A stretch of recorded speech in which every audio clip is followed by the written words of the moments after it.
Evangelho de Mateus, capítulo 8. Mateus 8. Mateus 8. Nós vamos a partir do verso 5. Mateus 8, a partir do verso 5. Mateus 8, 5 diz assim a palavra do Senhor. Assim que Jesus entrou em Cafarnaum, um centurião aproximou-se dele rogando: Senhor, o meu servo está em casa, deitado, paralítico e sofrendo horrivelmente. Jesus lhe disse: Eu irei e o curarei. O centurião, porém, lhe respondeu: Senhor, não sou digno que entres debaixo do meu teto, mas somente dize uma palavra e o meu servo será curado. Pois eu também sou homem sujeito à autoridade e tenho soldados às minhas ordens. E digo a este: vai, e ele vai, e ao outro: vem, e ele vem, e ao meu servo: faze isso, e ele faz. Ouvindo isso, Jesus ficou admirado e disse aos que o seguiam: Em verdade vos digo que não encontrei ninguém com tamanha fé em Israel. Também vos digo que muitos virão do Oriente e do Ocidente e se sentarão à mesa de Abraão, Isaque e Jacó no reino do céu. Mas os cidadãos do reino serão lançados nas trevas exteriores. Ali haverá choro e ranger de dentes. Então disse Jesus ao centurião: Vai, e te seja feito conforme criste. E naquela mesma hora, o seu servo foi curado. Amém? Mantenha sua Bíblia aberta, mas vamos orar novamente. Pai, te damos graças por Jesus. Te damos graças pela maravilhosa obra na cruz do Calvário. Te damos graças pelo perdão dos pecados. Te damos graças pela salvação. Te damos graças porque um dia tua palavra, o Evangelho, tua palavra que é a verdade, nos alcançou. E nós fomos salvos por essa palavra. Ó Pai querido, te damos graças porque nós, indignos, não merecedores, não amados, não povo, rebelde, e ainda assim o Senhor fez de nós o teu povo, o rebanho que o Senhor pastoreia. Ó Deus bendito, muito obrigado, Senhor. Obrigado pelo teu amor e pela tua graça que é manifesta a nós, Senhor. Pedimos que no nome de Jesus, nosso coração seja terra boa nessa noite, para que a boa semente da tua palavra possa prosperar no nosso coração. Retira, Senhor, de nós todo impedimento ao crescimento da tua palavra. Retira de nós, ó Pai, toda pedra, todo espinho, toda erva daninha que porventura tenha brotado no solo do nosso coração, para que essa terra seja preparada pelo teu Espírito e que no nome de Jesus produza fruto e muito fruto para a glória do teu nome. É o que nós te pedimos em nome de Jesus. Amém. Os irmãos podem se assentar. Irmãos, nós começamos a falar sobre essa sessão do Evangelho de Mateus no domingo passado. Após o Sermão do Monte, que começa desde o capítulo 5 de Mateus, vai até o final do 7, os capítulos 8 e 9 são uma narrativa de 10 milagres. Então, capítulo 8 e capítulo 9 de Mateus, do que fala? Fala de milagre. Mas por que fala de milagre? Porque o autor está tentando agora mostrar para nós, dar evidência, chamar a nossa atenção para o poder do rei. Então, lá no início do Evangelho, ele nos apresentou quem é o rei. Depois, isso foi do capítulo 1 até o capítulo 4. Depois do capítulo 5 até o 7, ele nos falou sobre o ensino do rei, sobre as suas palavras. E aí agora, ele começa a listar para nós esses milagres para chamar a nossa atenção para o poder do rei, desse rei prometido, do Messias, do Cristo que devia vir, de Jesus. Então ele narra esses 10 milagres nesses 2 capítulos. E eu disse para os irmãos domingo passado que se nós fizéssemos um apanhado desses 10 milagres e dividíssemos em cestas, como quem apanha frutas do mesmo tipo, e coloca numa mesma cesta as frutas do mesmo tipo, nós teríamos 3 cestas para colocar esses milagres.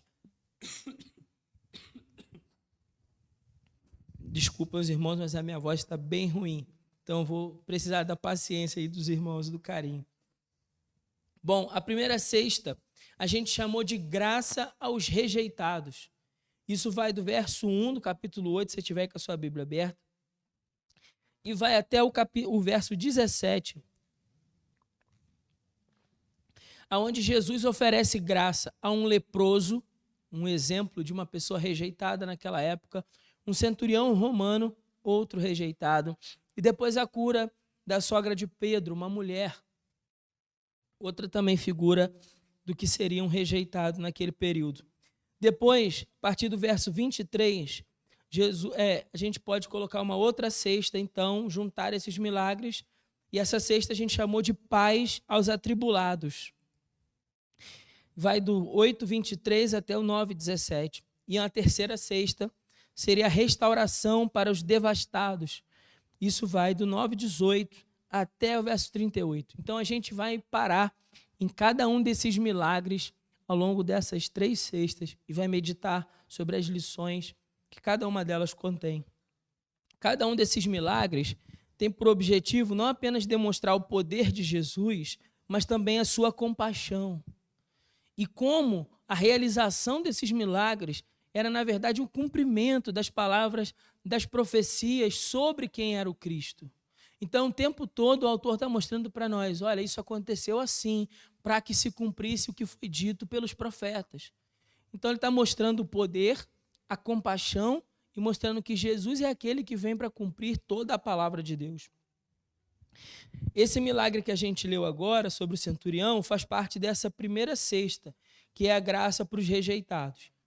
E a grande ideia aqui, nessa sessão, é chamar a minha e a sua atenção para entender que Cristo é poderoso para curar e cheio de compaixão para oferecer graça a alguém que foi rejeitado pela sociedade.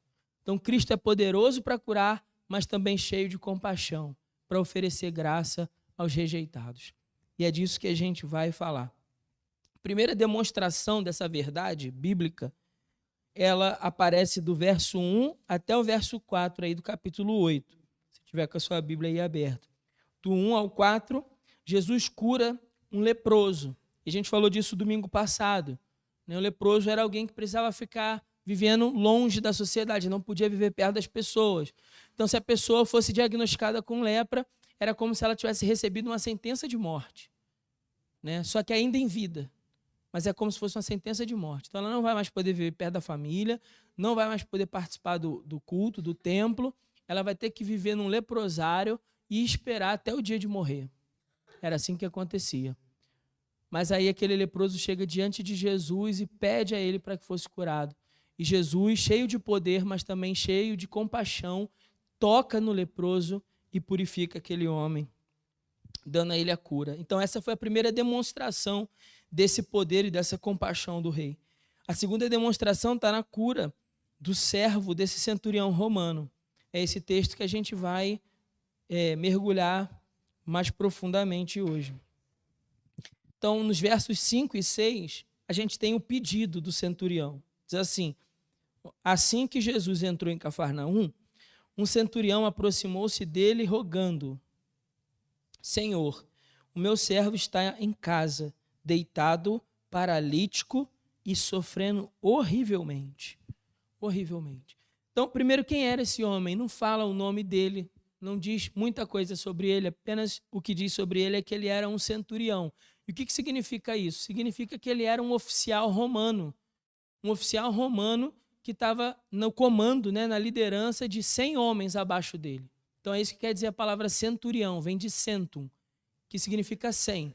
Então, um oficial romano responsável por outros 100 homens. Então, aquele homem era naturalmente um homem de guerra, não um homem de paz. Era dado à guerra e não à religião. E um homem romano. Naquele período, a gente tem os romanos como os inimigos de Israel, porque eles estão ali dominando sobre Israel. Israel está cativa do Império Romano nessa época.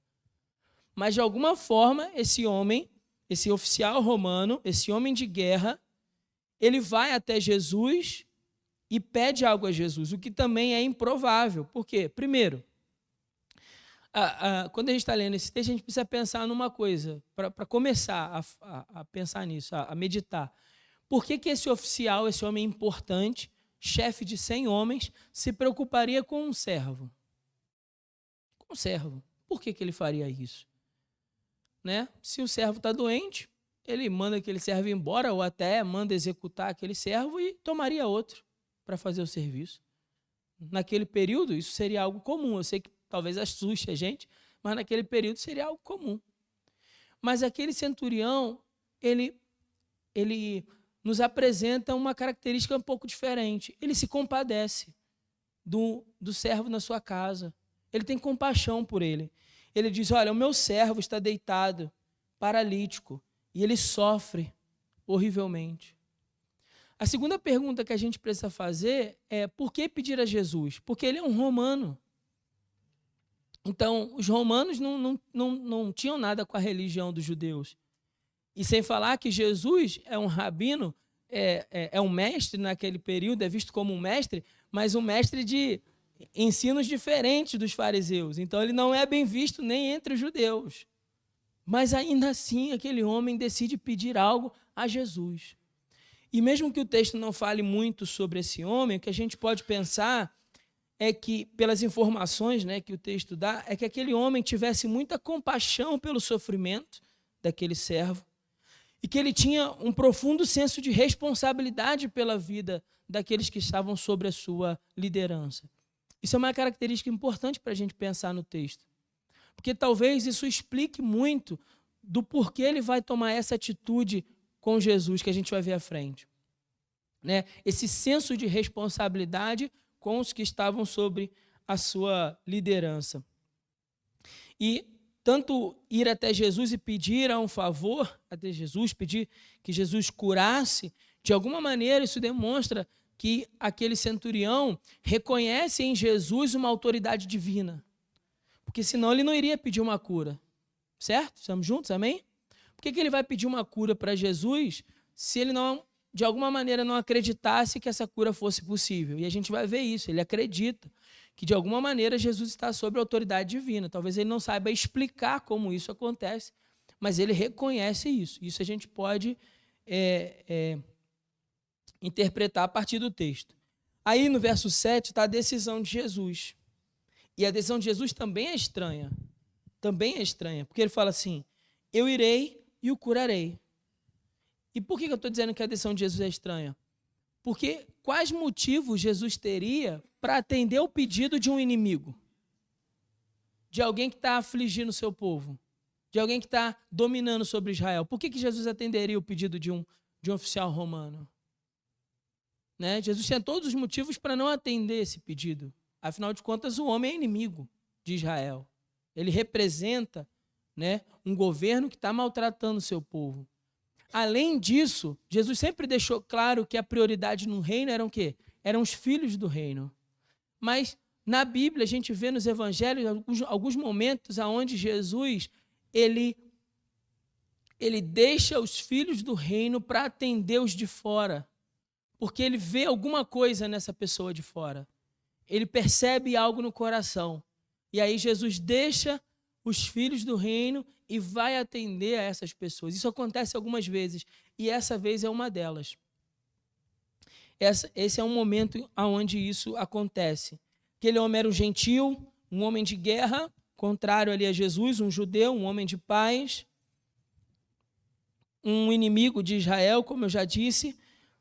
Mas quando a gente vai ler esse mesmo milagre em Lucas, esse mesmo milagre registrado em Lucas, no capítulo 7, versos de 1 a 10, o texto vai dizer para nós que algumas autoridades dos judeus que tinham ido até Jesus para interceder, para pedir pelo centurião. Então pensa nisso, algumas autoridades entre os judeus vão até Jesus e dizem assim, olha Jesus, atende aquele homem lá, ele está precisando de ajuda, tem um servo lá na casa dele que está sofrendo, o homem é paralítico. Se você tem poder para curar, cura esse homem.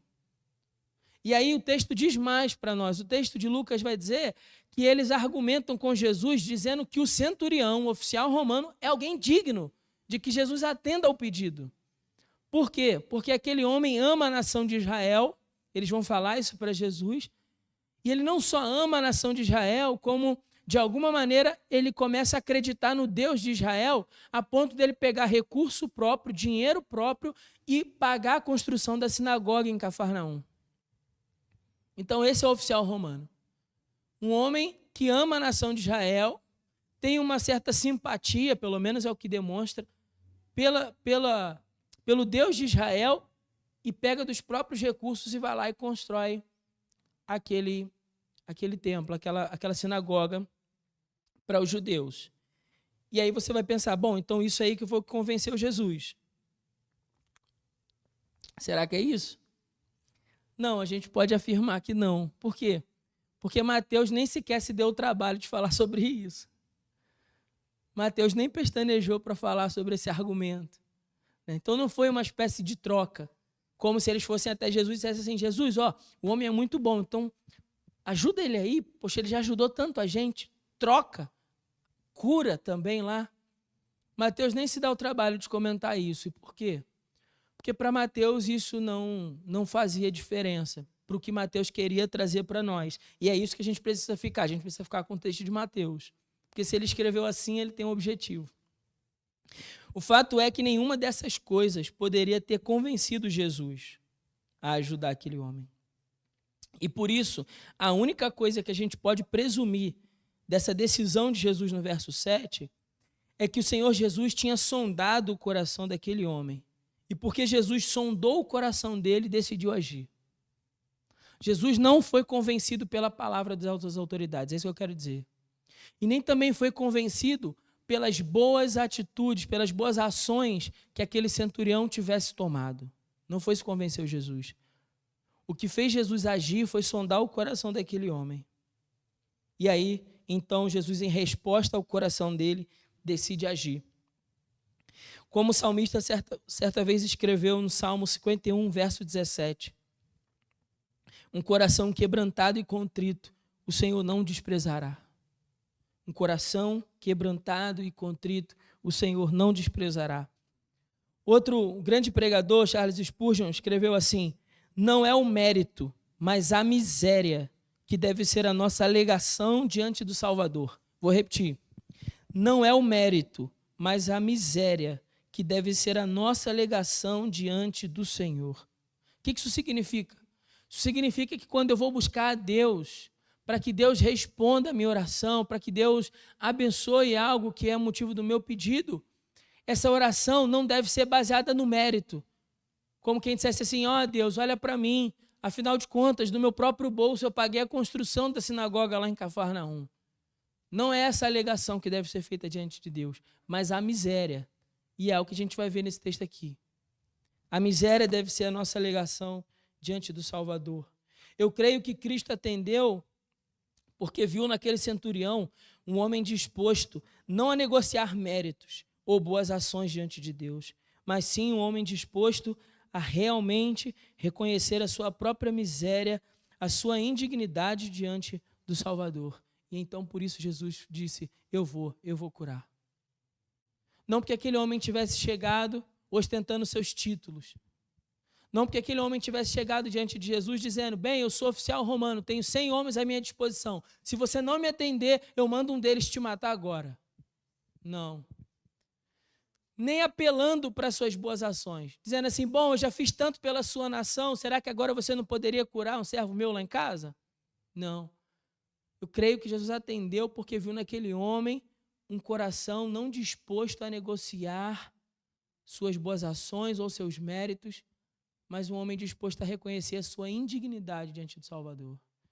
E aí Jesus olhou para ele e viu aquele coração e disse, eu vou lá curar o seu servo. Depois, o texto caminha para o testemunho de Jesus. Olha aí, por favor, no verso 8. Isso vai do 8 até o 12. A gente vai lendo cada versículo.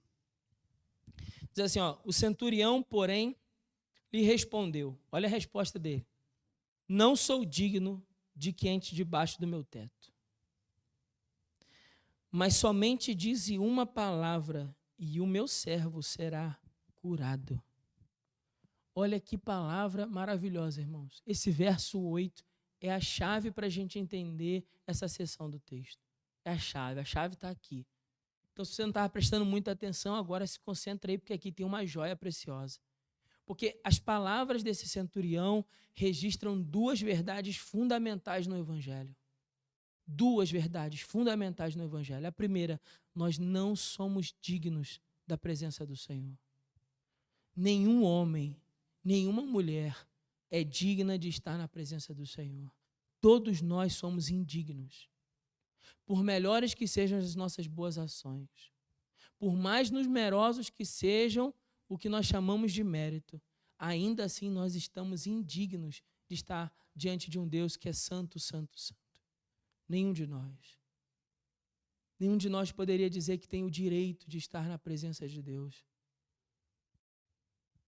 A Bíblia vai falar que naquele grande dia, quando o Senhor se manifestar, até os céus e a terra fugirão da sua presença. O céu e a terra vai fugir da presença de Jesus quando ele se manifestar no trono. Pensa nessa imagem por um segundo, imagina esse negócio na sua mente. A terra fugindo de tremor na presença do Senhor. Aonde os anjos, os querubins, têm que dobrar as asas e proteger o rosto, porque não conseguem olhar para ele, pela sua santidade. E nós, às vezes, achamos que Deus tem a obrigação de estar com a gente. Que Deus não faz mais do que um favor de ficar com a gente, porque a gente é um cara legal. De vez em quando a gente até ajuda alguém. Não, irmãos, nós somos indignos. E essa é uma verdade que o Evangelho nos traz e que nós precisamos meditar sobre ela. Diante de um Deus que é santo, nenhum de nós poderia permanecer um segundo sequer na sua presença. Mas a outra verdade que esse texto revela é que, embora nós sejamos indignos, o Senhor é grande em poder e é grande em compaixão para que possa nos salvar. Porque o centurião reconhece essas duas verdades, ele diz, eu não sou digno que você entre embaixo do meu teto. Mas ele também reconhece uma outra verdade, ele diz, mas diz apenas uma palavra, ou seja, eu creio no poder que você tem, eu creio na autoridade que está sobre você. E se você dizer uma palavra, o meu servo será curado. Então veja a oração daquele homem, porque esse texto é uma oração. Em essência, esse texto é uma oração. Ele é um pedido, ele é uma narração de um pedido feito a Jesus, mas em essência é uma oração. E é uma oração tão maravilhosa que ela contém as duas verdades mais significativas para o Evangelho para nos salvar. Somos indignos, mas Deus é bom e grande e poderoso para nos livrar. Então, embora o Evangelho nos confronte com a nossa miséria espiritual, com a nossa indignidade, embora o Evangelho nos confronte a respeito do nosso próprio pecado, o Evangelho também exalta um Jesus que é grande em poder, que é grande em graça, que é grande em misericórdia, que é grande em força, que é grande em autoridade para que possa salvar a minha vida e a sua. Essa é a beleza do Evangelho. O centurião se julgou indigno de receber a honra de ter o nosso Salvador na sua casa. Por isso ele preferiu assim que Jesus exercesse seu poder e autoridade de longe, à distância. E sem dúvida, essa foi uma atitude de muita fé no poder e na autoridade de Jesus. Por quê? Porque não tinha nenhum relato de milagre assim ainda. A gente não leu ainda nenhum relato de um milagre que tivesse acontecido à distância. Esse foi o primeiro. Esse foi o primeiro. E quem acreditou nisso não foi um judeu, foi um gentil. Não foi alguém separado para ser povo de Deus, foi um estrangeiro, um não povo. Não foi a nação amada, foi a não amada. E aí esse homem confia nesse poder, confia nessa autoridade. Isso é algo admirável. Isso fica mais claro na explicação que ele dá. Olha o verso 9 comigo. Diz assim, ó. Pois eu também sou homem sujeito à autoridade. Eu tenho soldados às minhas ordens e digo a este, vai, ele vai. Ao outro, vem, e ele vem. E ao meu servo, faz isso, e ele o faz. O que ele está dizendo? Aquele centurião está reconhecendo que, assim como ele, Jesus também estava sujeito e exercia uma autoridade divina. É isso que ele está dizendo. Vou tentar em outras palavras. Vou tentar de outra forma. Essa explicação do centurião, ele está dizendo assim para Jesus, em outras palavras. Jesus, eu também estou sujeito a uma autoridade, que me confiou a autoridade, e eu exerço autoridade sobre os meus liderados. Então, eu tenho alguém superior a mim, que me confiou a autoridade, e que porque me confiou e eu estou sujeito a essa autoridade, exerço a sua autoridade aos que estão abaixo de mim. Ele está dizendo isso. Só que quando ele está dizendo isso, ele está dizendo assim, e eu reconheço que você também. Eu reconheço que você está sob uma autoridade divina. E porque você está sujeito a essa autoridade divina, você tem autoridade para exercer sobre os que estão abaixo de você. Então, Jesus, só precisamos de uma palavra sua. Não precisamos de muita coisa. Não precisamos que você vá, que você toque, que você cure, que você entre na minha casa. Na verdade, nem sou digno disso. Tudo o que precisaria era dar uma ordem e a doença teria de obedecer.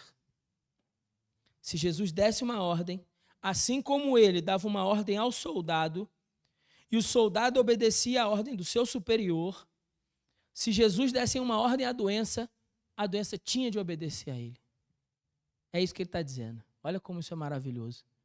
Se Jesus falar, a doença vai ter que dar um jeito de sair dele. Mas o homem é paralítico. Não importa. Se ele falar, vai ter que acontecer. Olha que fé.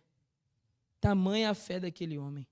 Tudo que é preciso, meu irmão, minha irmã, é que o Senhor dê uma ordem. Guarda isso, eu vou repetir, guarda isso no seu coração.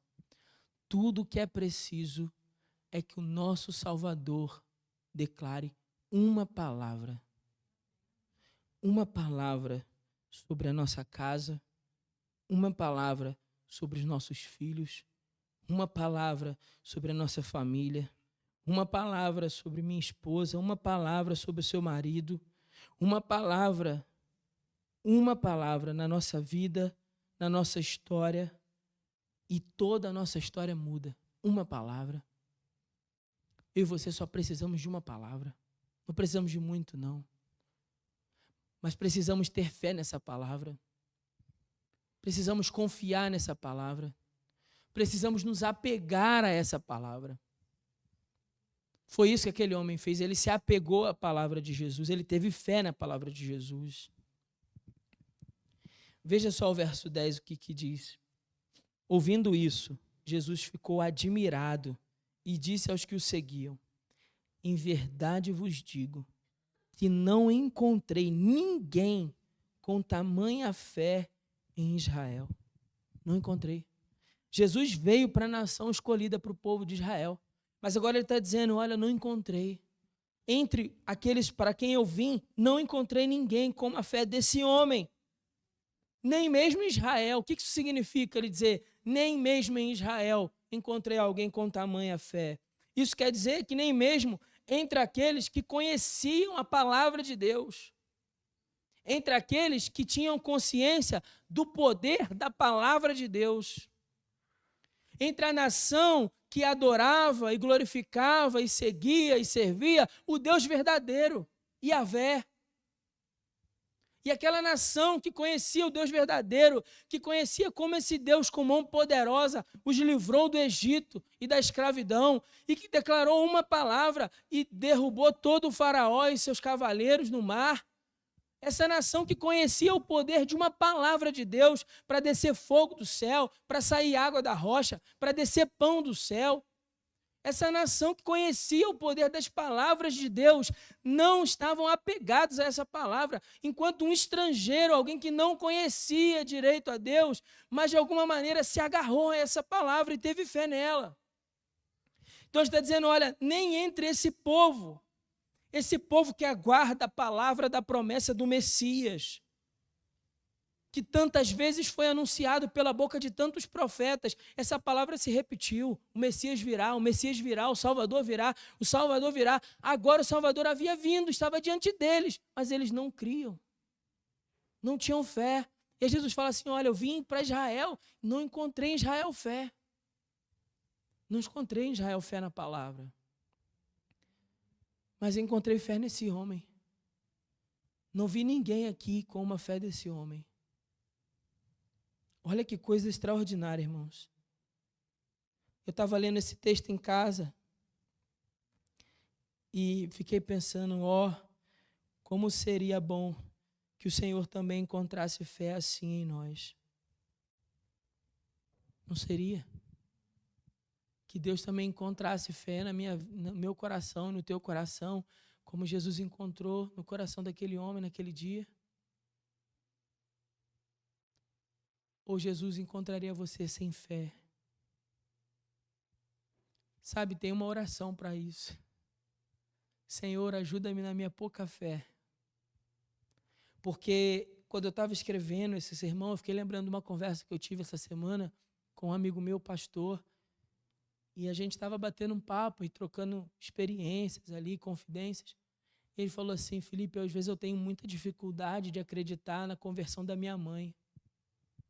Não sei se depois de tanto tempo a minha mãe ainda assim vai se converter um dia. E ele abriu o coração nesse sentido. E eu falei para ele, olha, eu também tenho isso, eu também, às vezes, sou tomado pela dúvida de se Deus ainda pode mudar o coração dos meus irmãos. E às vezes tenho dificuldade de acreditar que isso é possível.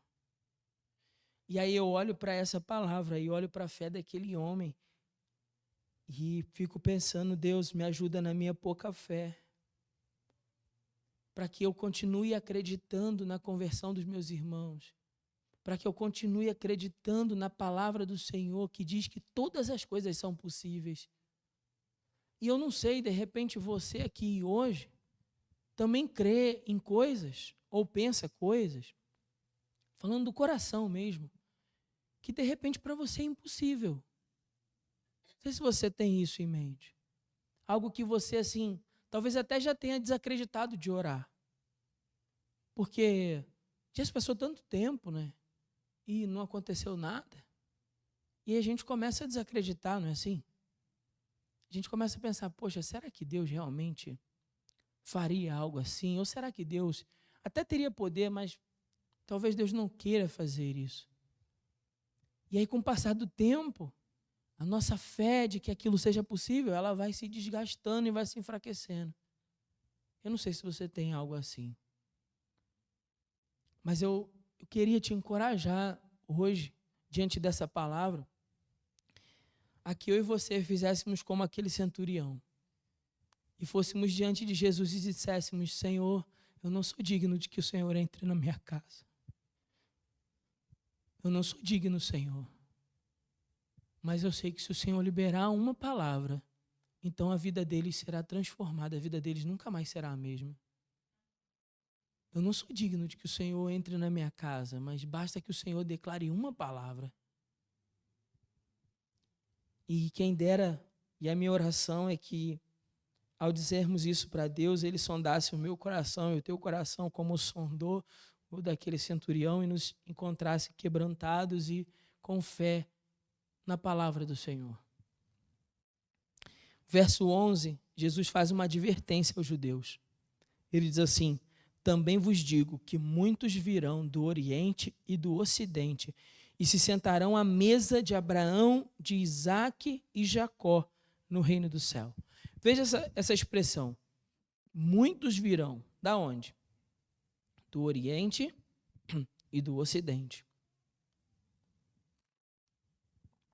E se sentarão à mesa de Abraão, Isaque e Jacó. O que isso quer dizer? O que esse versículo quer dizer? Os judeus tinham uma crença de que quando viesse o grande dia do Senhor, pelas profecias de Isaías e de vários outros profetas, a vinda do Senhor seria como um grande banquete, como uma festa de casamento. E eles então teriam a oportunidade de sentar à mesa com os patriarcas. Por isso a palavra Abraão, Isaque e Jacó, os pais de Israel. Então eles poderiam comemorar, eles iriam se banquetear, festejar diante dos patriarcas. E isso era algo aguardado por eles, era algo que eles ansiavam. Isso fazia parte da crença pela restauração de Israel para um reino perpétuo. Então eles acreditavam nisso, tinham fé nisso. Só que a palavra de Jesus, ela é uma advertência dizendo assim, olha, virão pessoas do Oriente e do Ocidente, ou seja, gentios, gente que não é judeu. Virão pessoas de outras nações.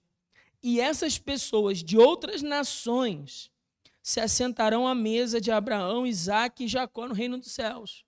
Então aqui no verso 11, Jesus já está falando das pessoas, dos gentios, que seriam salvos.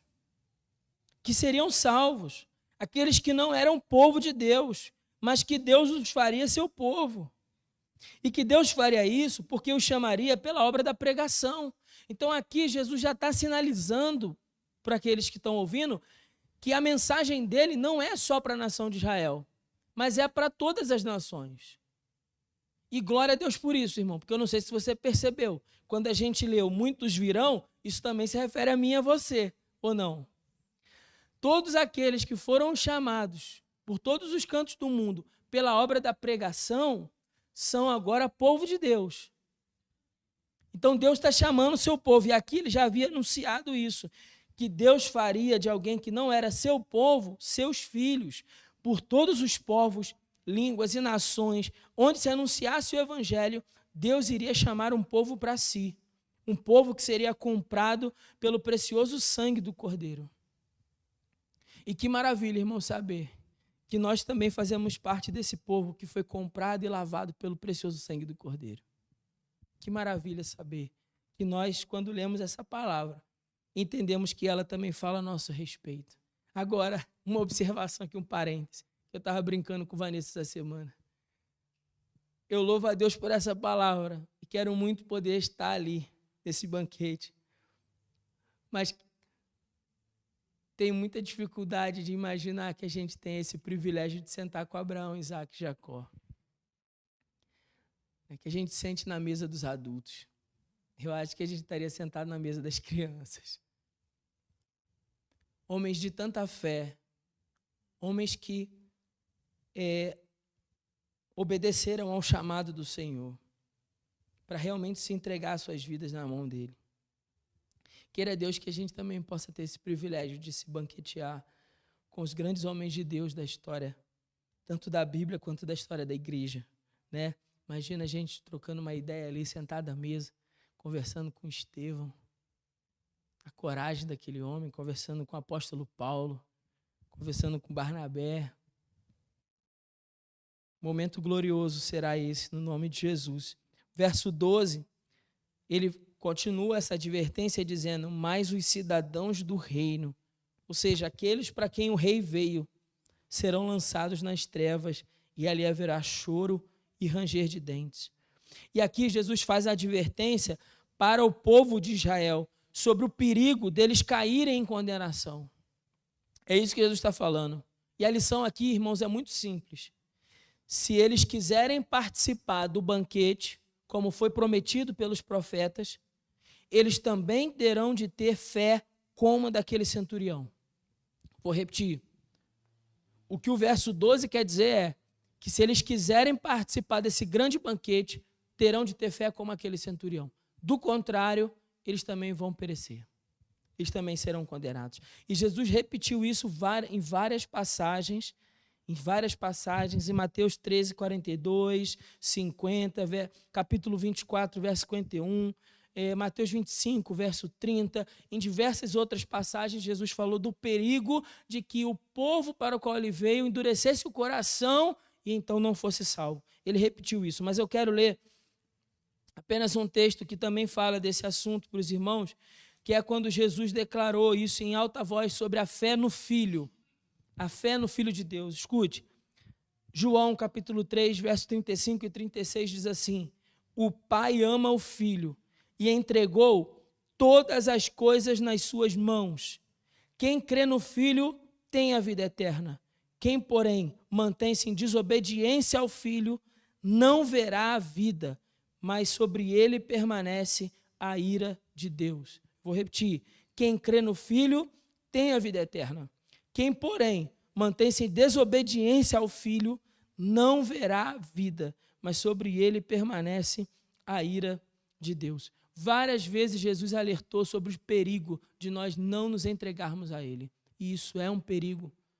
E se você ainda não entregou a sua vida a Jesus, você está em perigo. Você está em perigo de condenação. Quem crê no Filho tem a vida, mas quem não crê será condenado. Essa é a palavra do Senhor, esse é o Evangelho de Cristo. E é por isso que você deve se entregar. É por isso que Jesus está alertando aquele povo. E esse alerta serve também para nós, que estamos ouvindo a sua palavra, para que a gente não endureça o nosso coração e venha viver uma vida de desobediência ao Filho.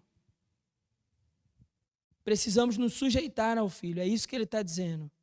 O fato daquele povo ser filho de Abraão não seria para eles uma espécie de garantia para a salvação. Eles também deveriam possuir fé salvadora no Cristo. É a fé salvadora no Cristo que salva o pecador. Verso 13, então, a gente termina o texto com um grande milagre. Que ele diz assim: então Jesus disse ao centurião: vai e te seja feito conforme creste. E naquela mesma hora, no mesmo instante, o seu servo foi curado. Um grande milagre, então, em resposta. Jesus, então, fala da fé daquele homem, exalta a fé daquele homem, adverte os judeus e então libera a palavra que aquele homem precisava. Ele diz: vai e te seja feito conforme você creu. Então, após Jesus mostrar as bênçãos eternas e mostrar que as bênçãos da eternidade, esse banquete, essa alegria de nós nos banquetearmos com os patriarcas na eternidade com o Senhor, esse é um privilégio da fé. Essa é uma bênção que se alcança pela fé no Cristo. E aí depois então ele garante essa bênção para o centurião. Ele declara essa palavra, mostrando assim que a busca do centurião não foi em vão. O centurião, ele reconhece, assim como o leproso reconheceu a graça que recebeu e foi testemunhar, o centurião reconhece essa graça e vai, obediente nessa palavra. Porque o fato dele ir obediente é uma demonstração de que ele confia. Ele tem uma atitude de que reconhece. Se Jesus falou, então vai acontecer. Se ele falou, vai se cumprir. Como ele pode demonstrar isso? Como eu e você, vamos trazer para a gente agora, como é que eu e você podemos demonstrar de maneira prática que nós confiamos nessa palavra? Como? Indo confiantes nela. Com uma atitude que demonstra que nós confiamos nisso, que nós acreditamos nisso. Então ele sai dali. Vou voltar para casa, está tranquilo, você vai estar curado. Ele confia nessa palavra. Ele confia nisso. Para a gente terminar, qual é a grande ideia desse texto? Cristo é poderoso para curar e é cheio de compaixão para oferecer graça a um rejeitado. Assim como Cristo é poderoso para nos curar e nos salvar, e cheio de compaixão para oferecer graça a nós. Agora, qual é a resposta que Deus deseja diante desse texto? O que você acha que Deus deseja de mim, de você, diante dessa palavra? Eu acredito que Deus deseja que tenhamos fé semelhante ao centurião, no poder, na autoridade e nas palavras do seu Filho. E Deus também deseja ver em mim e em você uma atitude humilde e contrita, como ele viu naquele centurião. Homens e mulheres declarando ao Senhor: Senhor, eu sou indigno de que o Senhor entre na minha casa. Mas com fé na sua palavra para que nós sejamos salvos. Porque do contrário, se não for assim, se Deus não achar em nós a humildade que achou naquele homem, no reconhecimento de que somos indignos, e fé na sua palavra que pode nos salvar, se não for assim, nós estamos condenados. O que nos aguarda é a mesma condenação que aquela geração recebeu por ter sido endurecido, por ter se endurecido as palavras do nosso Salvador. Irmãos, que no nome de Jesus isso não seja verdade para nenhum de nós aqui hoje. Eu oro a Deus para que o seu coração se abra para a palavra. Eu oro ao Senhor e peço a Ele para que no nome de Jesus você também possa reconhecer diante dEle o seu pecado e possa confiar na palavra que salva, na palavra que cura, na palavra que liberta.